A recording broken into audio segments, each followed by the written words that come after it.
I'm Robert Costa, and this is the Washington Week Extra. President Trump's first State of the Union address included overtures to Democrats, but divisions in Congress remain deep on immigration. I call upon all of us to set aside our differences, to seek out common ground, and to summon the unity we need to deliver for the people. The president has offered a pathway to citizenship to the so-called Dreamers, those who came illegally to this country as children.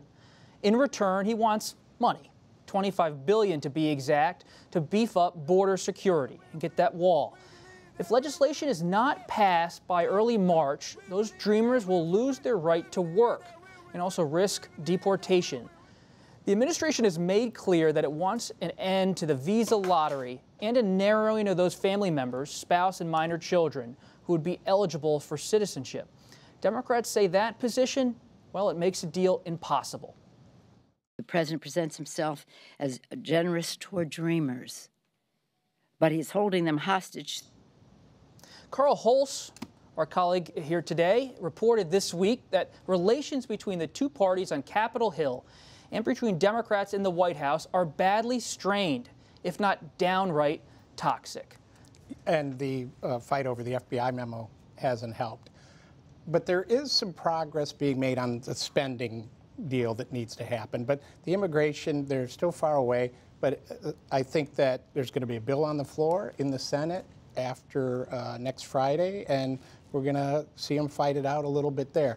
But it's going to be really hard to come to a conclusion. And from the State of the Union, the Democrats were really unhappy with the president's rhetoric on immigration, and they were also unhappy that he appropriated the Dreamer line. You know, that was one of the big lines from the speech, Americans are dreamers too. That incensed a lot of people. We watched that, you know, we were there at the State of the Union, and to see the Democrats just sitting there stone-faced, as we both use the same word in our newspaper stories. I mean, it was quite a scene.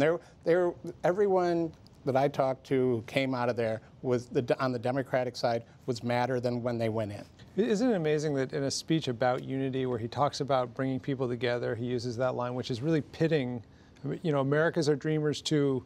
You can't be the only dreamers. He's saying we're at odds. Like, our interests are not your interests, Dreamers, and there's a conflict there. Well, Yeah. and the principles that he's laid down for immigration have radically shifted the immigration debate. I mean, having covered this for the last decade, it has always been, the dimensions of an immigration compromise have always been basically, some people get to stay here and we spend money on border security. There's this whole new element that's been introduced by the sort of Stephen Miller restrictionist cohort that's actually about reducing legal immigration, and that's what they're talking about with the lottery and with the chain migration changes.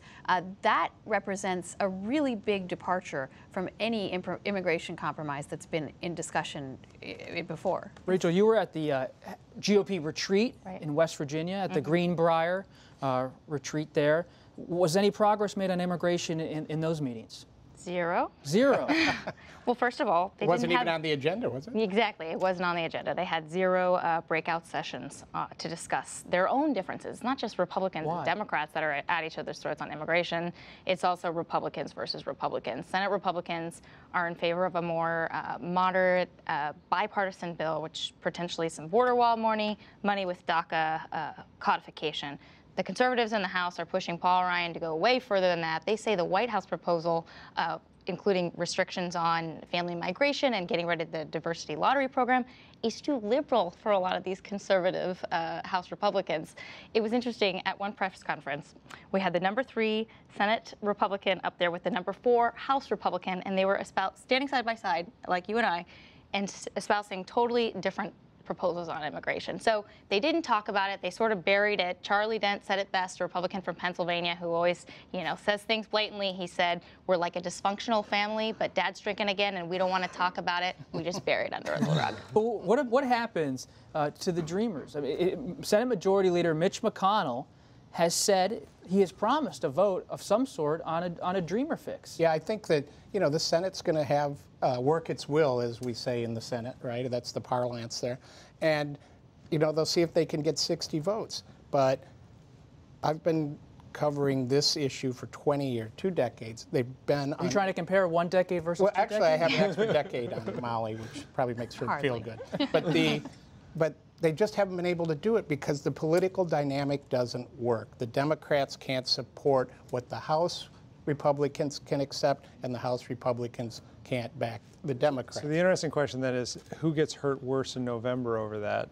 Democrats, especially in the Senate, are convinced that House Republicans will pay the price and that the chances of the House flipping goes up, especially in states like California, Phoenix. Yeah, but they did learn a lesson in the shutdown because even though Dreamers are popular as a set, tying them to the government shutdown, the Democrats themselves felt that wasn't working. Some of the red state Democrats, they squirmed. Yeah, we were at the Capitol. But you raised the important question, which is what happens to the Dreamers? Their time is going to run out in March, and even if Congress extends that deadline, their lives are precarious until something gets done about this. People are losing their authorization to stay in this country every day. The business community is very concerned because these are their workers. These are people who are in their 20s and 30s, the prime of their working years, going to be losing authorization, by the hundreds or thousands every day if this actually does expire. And the administration says, well, we're not going to make this a priority. But that's no guarantee. The president says, we'll just extend it. I'm not sure it's that easy to extend it. Yeah. So, especially when the criticism was this shouldn't have been done by the president. This shouldn't have been an executive order in the first place. That's the hard part. Let's keep focusing on the House, because that's this point about what really happens if this doesn't happen politically. Who pays the price in November? Well, some people aren't really trying to look ahead to November because they're retiring. And on Wednesday, Trey Gowdy of South Carolina, Republican chair of the House Oversight and Government Reform Committee, became the 38th Republican member of the House and 9th House Committee chair to announce he will not be seeking re-election this year.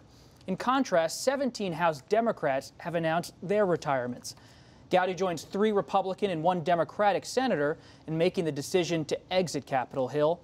In a written statement, Gowdy, a former federal prosecutor, announced he plans to return to practicing law as he, quote, enjoys the justice system more than our political system. A lot of retirements are shaping the whole state of play for these midterm elections. Anybody who knows Trey Gowdy or has covered him for a while knows that this was a long time coming. He has been joking about this for years.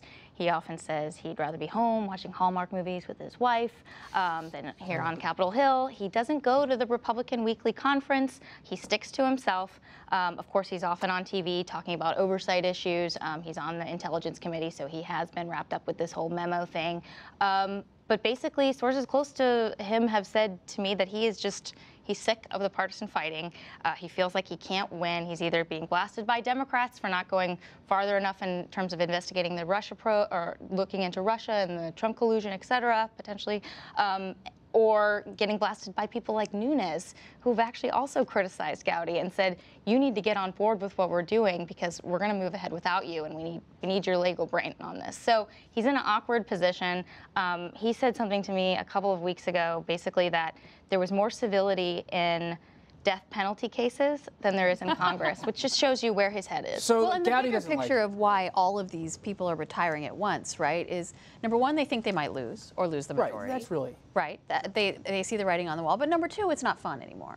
And so you see that with Gowdy, that it just, even if you're the chair of a committee, you get to write the laws that ought to be the best. The biggest thing of the week was when the chairman of the Appropriations Committee, in some ways, a guy who was going to be chairman of what used to be the premier congressional committee. Rodney Frelinghuysen. Right, he's not going to run again. And I said, that's quite a statement. That's when these guys are in the cloakroom talking about the political landscape. They're not saying, hey, it looks really good for us this year. So I think he might have been pushed out a little bit. There were a lot of including Republican leaders, who were ticked at him for voting against the tax bill. They had to twist his arm to vote for Obamacare repeal, and they couldn't even have him present to the conference anymore. Wasn't he just trying to do what he thought he had to do to win in a blue state? Re-election, yeah. And at one point, when they were whipping him, they basically said, vote for us. Not doing that.